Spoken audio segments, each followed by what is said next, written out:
Oi, gente, gravando aqui esse vídeo para a gente discutir um pouquinho, uns temas um pouco mais avançados, né? Bem, esse vídeo ele tem dois focos, né? Ele vai atender demandas de estudantes meus da pós-graduação e também vai ser uma parte final do curso de tópicos de física computacional da parte da pós-graduação, tá bom? Então, qual é a ideia? A ideia desse problema é você pegar uma cadeia, um fio, né, vamos dizer assim, né? Certo? Tem N átomos, tá? Que se acoplam aí numa estrutura linear, certo?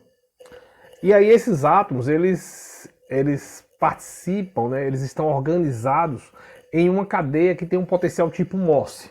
Certo? Então a cadeia, ela tem acoplamentos, né, espaciais do tipo seguindo o padrão do Morse toda, né? Então você vai ter vibrações na rede e vai ter a dinâmica quântica, né? Então são dois tipos de dinâmica. Você vai ter a equação 1 é o hamiltoniano para a dinâmica eletrônica, é uma cadeia, um modelo de Anderson dimensional, tá? Você tem lá n orbitais, tem um elétron lá passeando. Você tem o primeiro termo, é um termo aqui que tem basicamente energia diagonal, que seria, digamos, a desordem. E o segundo termo seria um termo de Hopper, tá? Então, isso aqui é um hamiltoniano que eu já mostrei aí, que a gente já discutiu, ou que vocês já viram, um problema tipo problema um hamiltoniano tridiagonal, tá? Uma cadeia unidimensional. Aqui você tem um hamiltoniano da rede, a rede, a topologia lá da rede, ela tem esse potencial de interação com essa exponencial aqui, que é a rede de Toda, né? De Morse, né? Morse Toda. Beleza. Aí, como é que eu acoplo a equação 1 com a equação 2? Eu escolho que esse termo de Hopper aqui tem esse padrão aqui, ó. Ele depende da distância entre os átomos. Então ele tem aqui um coeficiente na frente, que é um negócio aleatório, e tem um termo exponencial da distância, onde esse alfa aqui é o acoplamento elétron-rede. Quando eu boto alfa zero, esse exponencial vai-se embora. Fica só lá uma desordemzinha no Hopper. Quando eu coloco o alfa diferente de zero, maior que zero, você tem aqui uma dependência com a vibração. Então o termo de Hopper fica dependendo da vibração, tá bom? Então vamos lá. Quais são as equações de movimento? A equação de Schrödinger para o hamiltoniano 1 e a equação de Newton ou de Hamilton para o hamiltoniano 2. Aplicando aqui a equação de Schrödinger no hamiltoniano do elétron, que é a equação 1, você chega nessa equação aqui, a equação 3. Essa passagem de 1 para 3 tem umas continhas. Boa parte dos meus alunos já fizeram essas contas, tá? Quem não fez essas contas não tem problema. Você basicamente usa a equação diferencial do jeito que ela está aí, tá bom? Não é obrigado a demonstrar. Os meus alunos, já boa parte deles já demonstraram, tá legal? Mesma coisa, aplicar a equação de Hamilton aqui nesse hamiltoniano 2 aqui. Então quando eu faço isso, eu chego nesse mundaréu de equações aqui. São duas equações, uma para a velocidade de cada átomo e outra para a posição de cada átomo, tá bom? Mesma coisa, a passagem do hamiltoniano 2 para a equação, o conjunto de equações 4, ela tem uns passozinhos. Novamente, meus alunos, boa parte deles já fizeram ou vão fazer. Os demais, você não precisa deduzir essa equação para poder seguir um aprendizado dessa técnica aqui, tá bom? Então, qual é a ideia? Resolver a equação 3 e resolver a equação 4, tá? Então, são duas equações. Uma equação diferencial para o elétron, duas equações diferenciais para as vibrações da rede, tá bom? Beleza, então vamos lá. Solução numérica da equação 3. É uma maneirazinha que eu resolvo há alguns anos, que é usando o operador da evolução temporal. Que basicamente eu expando ele dessa forma, com a série de Taylor. E aí eu faço o seguinte truque. O estado inicial do sistema, eu chamo desse φ do tempo zero aqui. É uma expansão que você pode usar os cats para expandir. O estado no tempo ΔT, ou seja, um tempinho depois, é você pegar o operador da evolução temporal e aplicar aqui. Tá bom? E, obviamente, vai ser um estado vetorial que você pode também expandir na base de cat e dar isso aqui. Quando você vai aplicar esse cara num dado estado, observe que tem aqui dentro potências do H. O H é o hamiltoniano lá do elétron. Então você precisa calcular essas potências. Então como calcular essas potências? Então vamos lá. Vamos calcular a primeira, H1 aplicado no estado. Então eu digo que esse cara aqui é esse resultado aqui. Quando eu aplico H no estado, o H basicamente é esse hamiltoniano aqui. Isso aqui, o lado direito, isso aqui representa o hamiltoniano. Então quando eu faço H no estado, basicamente eu tenho esse lado direito aqui da equação 3. Então com isso eu chego nessa relaçãozinha aqui. Esse carinha aqui, que é a componente após uma aplicação, é isso aqui. Agora vamos aplicar no L geral. No L geral dá para você mostrar, certo? Ou seja, numa dada ordem de aplicação do L, que você pode fazer recursivamente dessa maneira aqui. Tá bom? Então é dessa relação recursiva. Beleza?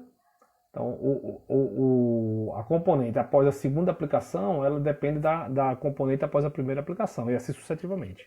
Então essa relação recursiva, ela me dá uma maneira de você recursivamente calcular as aplicações do hamiltoniano elevado à potência L no estado inicial. Tá bom? Feito isso, é só você pegar essa equaçãozinha aqui, né, essa expansão aqui, e aplicar para encontrar o estado no tempo ΔT. Aí fica recursivo, vai aplicando e isso vai-se embora. Então esse é um método de Taylor que a gente vem aplicando aí há alguns anos, né? A gente já comparou esse método aí com vários outros métodos, ele é bem mais interessante, bem mais eficiente, né? O ΔT converge bem, né? Então, assim, desculpa, a norma da função de onda converge bem, mesmo para ΔTs que não sejam tão pequenininhos, tá bom? Então ele é bem interessante. Ele é melhor do que você usar, por exemplo, Range-Kut, esses Range-Kut de oitava ordem aí, beleza? Agora vamos resolver agora a equação 4. Como é que a gente resolve a equação 4? Primeiro eu vou definir esse lado direito aqui, grandão, como essa função g aqui. Essa função g é o lado direito da primeira equação da equação 4, lado direito aqui. Vou chamar isso de g. Chamando isso de g, eu vou aplicar um método de Euler de primeira ordem ali, que é basicamente isso aqui. Eu calculo uma primeira estimativa da velocidade e uma primeira estimativa da posição, usando o método de Euler diretamente nessas equações aqui. Lembrando que esse catatal aqui na frente, daqui, daqui, onde está o mouse, até aqui eu chamei de g, tá bom? Então vai ficar g sobre m, né? Tá aqui, ó. G sobre m. Então isso daqui é uma solução para o Euler da primeira equação. E essa daqui é uma solução para o Euler da segunda equação. O que é que eu faço agora? Né? E aí aqui eu abreviei. Esse g do índice zero é você pegar a função g e aplicar ela, onde você vai botar aqui os Qs e as funções de onda no tempo zero, certo? Aí eu vou agora fazer um Euler modificado, eu vou calcular um novo lado direito, uma nova quantidade que eu vou chamar de G1. Então o G1 é aquela mesma função g, sendo que eu vou trocar os Qs pelaquela primeira estimativa que eu fiz.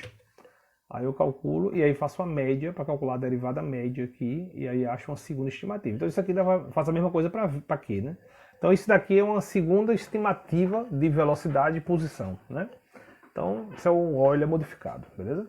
Então é isso. Então eu resolvo pelo método de Taylor a equação de Schrödinger e pelo método de Euler de segunda ordem, o Euler modificado, a equação clássica, beleza? Em geral eu uso esse aqui, ó, o ΔT gira na casa de 0.002 até 0.004 e essa precisão fica aí beirando 10, 12 mais ou menos, entendeu? A gente, agora obviamente antes de eu pegar isso e botar na praça, né, começar a produzir artigos com esse tipo de técnica, obviamente eu comparei, né? Eu peguei essas equações aqui, a equação 3 e a equação 4, e resolvi pelos métodos tradicionais, Range-Kut de quarta ordem, Range-Kut de oitava ordem, método de Adams, não sei o que, entendeu? E resolveu, obviamente, com boa precisão. Qual é a questão? A questão é que ele fica muito lento. Então se você for resolver essas equações aí tudinhas, equações usando métodos tradicionais, Range-Kut de quarta ordem, não sei o que, você acaba resolvendo. Agora, além de ser trabalhosíssimo, demora muito mais, é bem mais pesado, entendeu? E a precisão numérica é boa se você discretizar muito, né? E essa técnica aí, ela consegue manter bem a precisão numérica e, vamos dizer assim, num tempo da ordem da metade do Range-Kut, por exemplo, entendeu? Então é isso. Então essa é uma atividadezinha já mais avançada, né? Você tem aí um conjunto de equações diferenciais meio sofisticadozinho, um pouquinho mais sofisticado, e a gente tem que resolver usando essas técnicas aí, tá bom? Bem, obviamente, quem pegar isso aí e resolver por Range-Kut, tá bom também. Certo? Tá bom também. Aí você vai dizer, e os parâmetros? Bem, os parâmetros você pode escolher, por exemplo, esse cara aqui, você pode dizer que esse cara aqui, esse Hzinho aqui, esse Hzinho é uma coisa pequenininha, 0.01, em torno de 0.01 e 0.04. Desculpa, 0.1 e 0.4, é um hop pequenininho, entendeu? O termo dessa energia aqui, dessa energia diagonal, você bota um número aleatório de -1 a 1, compreendeu? Né? Tem também aqui o termo de massa, né? O termo de massa você bota uma massazinha aleatória de 1 a 2, entendeu? Um número aleatório entre 1 e 2, né? Então você pode fazer esse tipo de escolha. Você faça as coisas que você quiser, você apenas informe. Olha, na minha simulação eu considerei a desordem diagonal de -1 a 1, a massa de 1 a 2 e esse hoppingzinho eu botei 1 a 2 ou 0.1 até 0.4, entendeu?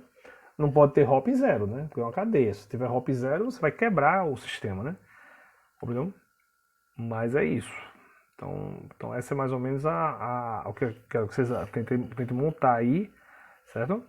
Para aprender. E pode resolver com a maneira como eu pode fazer, seguir a orientação que eu dei, que eu acho muito boa, assim, eu acho legal. E pode também fazer com range de cutas. Vou fazer isso aí com range de cutas. Não quero não implementar esse negócio aí não. Tá bom, tudo bem, eu aceito também. É uma boa estratégia também. Mais demoradinha, mas é uma boa estratégia também. Tá bom, gente? Obrigado aí pela atenção de vocês, viu? Tudo de bom. Um abraço.